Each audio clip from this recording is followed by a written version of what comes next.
ડભોઈમાં plastic મુક્ત અભિયાનની નિષ્ફળતા, નગરપાલિકાના દાવાઓ માત્ર કાગળ પર। ડભોઈ નગરપાલિકા દ્વારા શરૂ કરાયેલું પ્લાસ્ટિક મુક્ત અભિયાન માત્ર કાગળ પર જ રહ્યું હોય તેવું સ્પષ્ટપણે જણાઈ રહ્યું છે।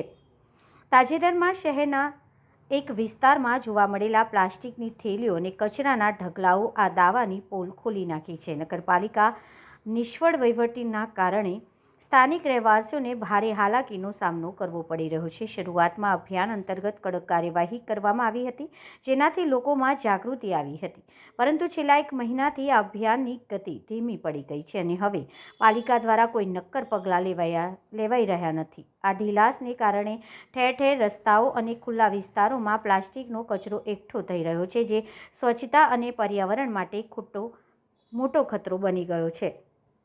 આ પરિસ્થિતિ ડભોઈના સ્વચ્છતા રેન્કિંગ પર પણ ગંભીર અસર કરી રહી છે। જો નગરપાલિકા દ્વારા આ સમસ્યાનું તાત્કાલિક નિરાકરણ ન લાવવામાં આવે તો ભવિષ્યમાં ડભોઈ એક ગંદા અને પ્રદૂષિત શહેર તરીકે ઓળખાઈ શકે છે।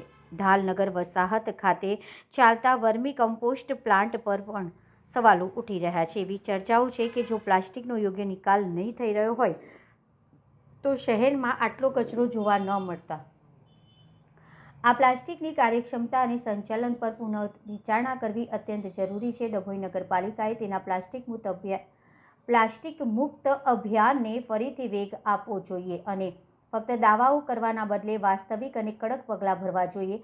આ માટે પ્લાસ્ટિકના ઉપયોગ પર પ્રતિબંધનો કડક અમલ કરવો, નિયમિત સફાઈ અભિયાન ચલાવવા અને કચરાના યોગ્ય નિકાલની વ્યવસ્થા સુનિશ્ચિત કરવી આવશ્યક છે। આ સમસ્યાનો ઉકેલ લાવવો એ ફક્ત નગરપાલિકાની જ નહીં પરંતુ દરેક નાગરિકની પણ ફરજ છે।